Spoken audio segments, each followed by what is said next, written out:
25वां श्लोक कि आत्मा इंद्रियों का विषय नहीं है और जब तक इंद्रिय विषय संयोग है तब तक तो आपकी चेतना, जिसको दर्शन करना है वो बाहर भाग रहा है, जिसको मिटना है, मिलना है, वो बाहर भाग रहा है और इन्हीं सब दरवाजों से बाहर भाग रहा है। कहां मिलेगा?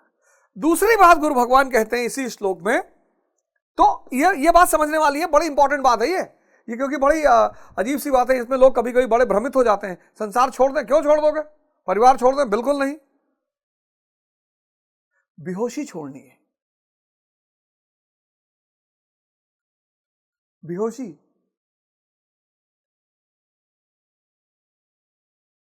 छोड़नी। आप कुछ भी खाते हो, मटन खाते हो, मुर्गा खाते हो, कुछ भी खाते हो, अब की बार जब आप खाने बैठिएगा ना, 5 मिनट आप अगर साधना करते हैं, 5 मिनट आंख बंद करके और सांस पूरी गहरी ले जाइए। 5 मिनट आपकी वो जो खाने की हवस है वो मर जाएगी। और आप गौर करना कि आप चॉइस से नहीं खाते हो, आप हवस से खाते हो। जो आप कहते हो ना कि भैया हमसे ना छूटी, बेहोशी में खा रहे हो आप। ये सब कुछ नहीं छोड़ना है, बेहोशी छोड़ देनी है। मूर्छा एक बड़ा प्यारा वर्ड है, उसको छोड़ देना है और धीरे धीरे बाहर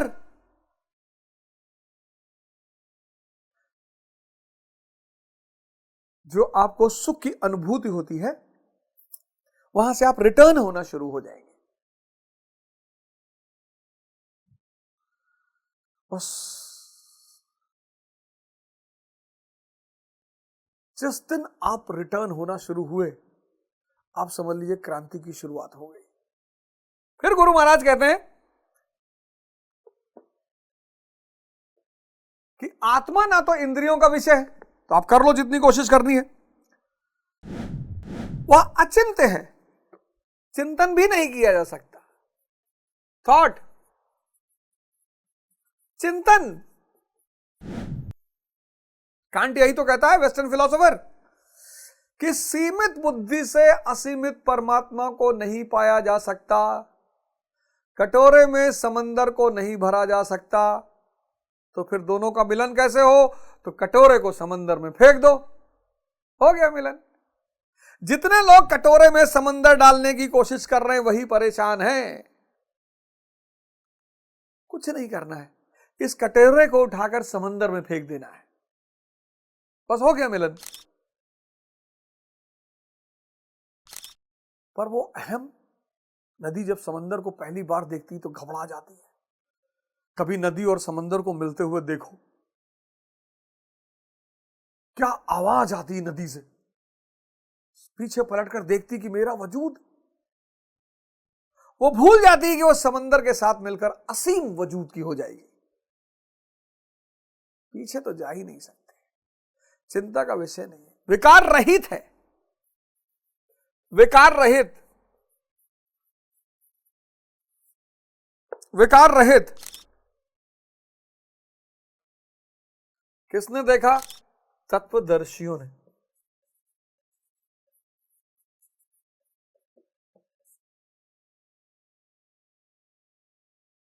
कौन?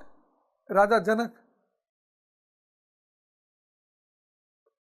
अब देखो राजा जनक, एक सन्यासी उनके दरबार में पहुंचा, उसने कहा हम संत होके अपने आप को नहीं साध पा रहे हैं और आप राजा होकर संत हैं, कैसे संभव है? मैं संसार छोड़ ही नहीं पा रहा हूं। तो राजा जनक सिंहासन से उतरे, गए, स्तंभ था, उसी स्तंभ को पकड़ लिया, लगे चिल्लाने कि स्तंभ से कि छोड़ मुझे, छोड़, छोड़ क्यों नहीं रहा? सन्यासी ने कहा यार एक तो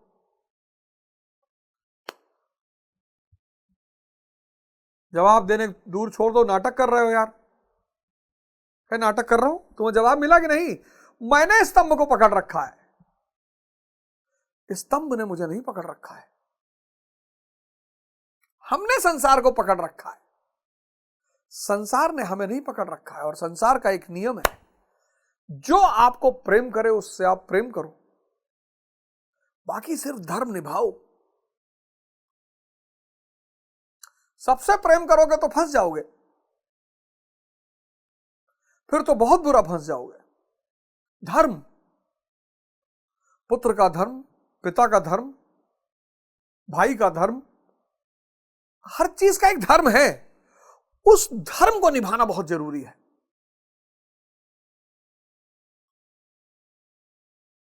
चिंता का विषय नहीं है, तो चित्त का निरोध करना है।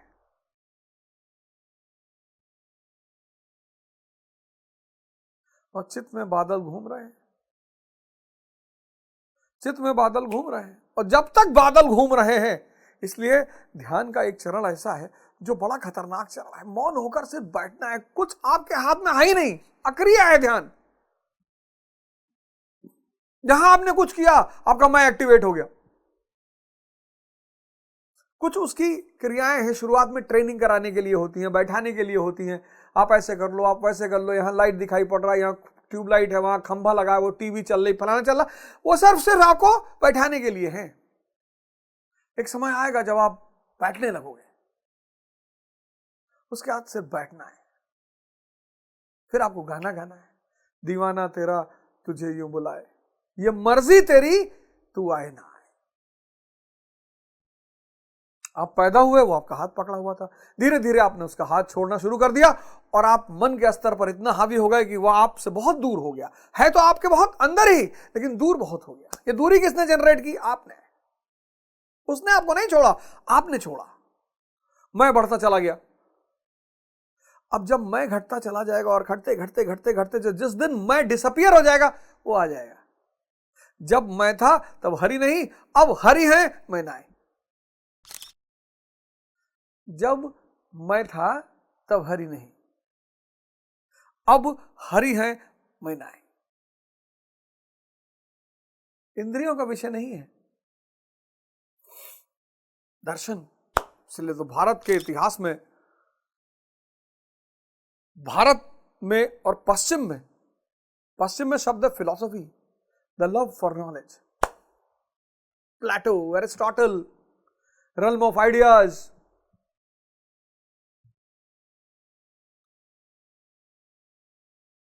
लेकिन भारत में उसे कहा गया दर्शन, जो सिर्फ देख कर ही जाना जाए।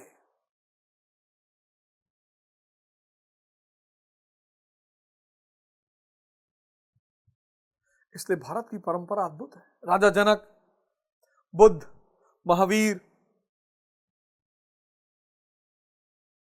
शंकर, आदि गुरु शंकराचार्य, गुरु नानक देव जी, कबीरदास जी, संत रविदास,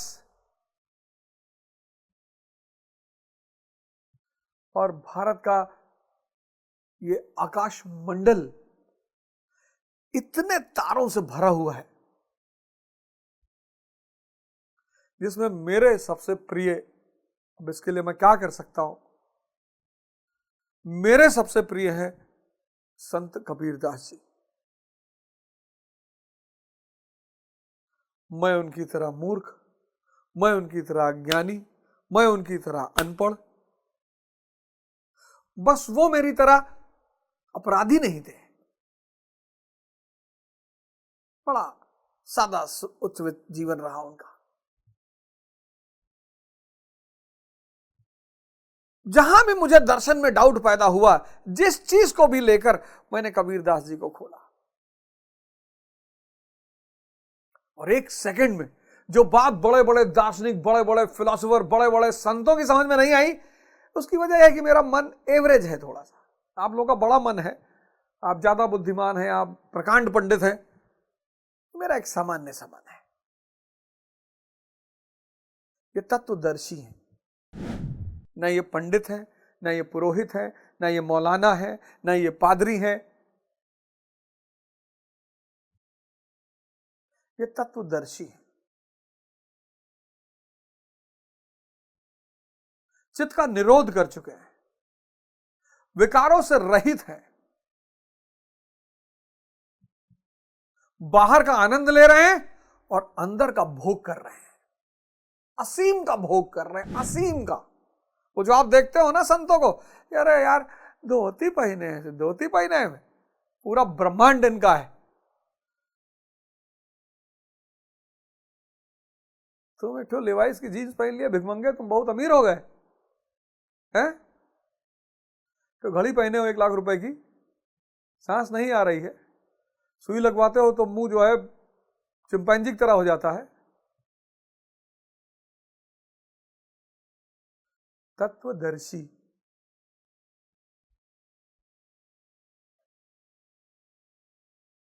मेटाफिजिक्स,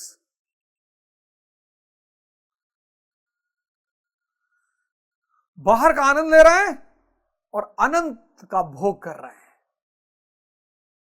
असीम का।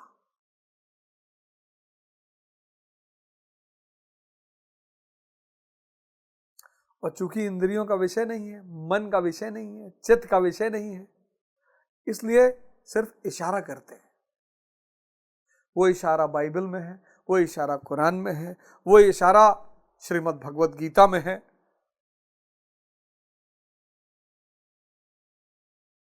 बहुत सारे ग्रंथों में है, आदि ग्रंथ में है। और आपसे कहते हैं कि अगर इशारा समझ में आ जाए तो आ जाना, आत्मिक पथ पर आ जाना। और एक बार तुम आत्मिक पथ पर चलने लगे, फिर ये पूरी कायनात की शक्ति तुम्हारे साथ हो जाती है। परीक्षाएं लेती है, गाली सुनवाएगी तुमको, सिर्फ इसलिए कि तुम्हारा अगर मैं जिंदा है तो गाली बुरी लगेगी। अगर अवधोजा अपने आप को कुछ मान रहा है तो उसको गाली बुरी लगेगी। जब वो जानता है अवधोजा कोई अस्तित्व ही नहीं है, तब काहे लगेगी। सबको गाली नहीं दिलवाता हो,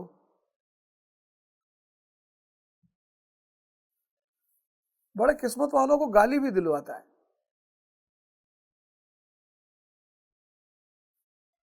और आओ इस समुद्र मंथन को जारी रखें, अमृत तत्व की तरफ बढ़े, परिवार, समाज, राष्ट्र, विश्व का कल्याण करें।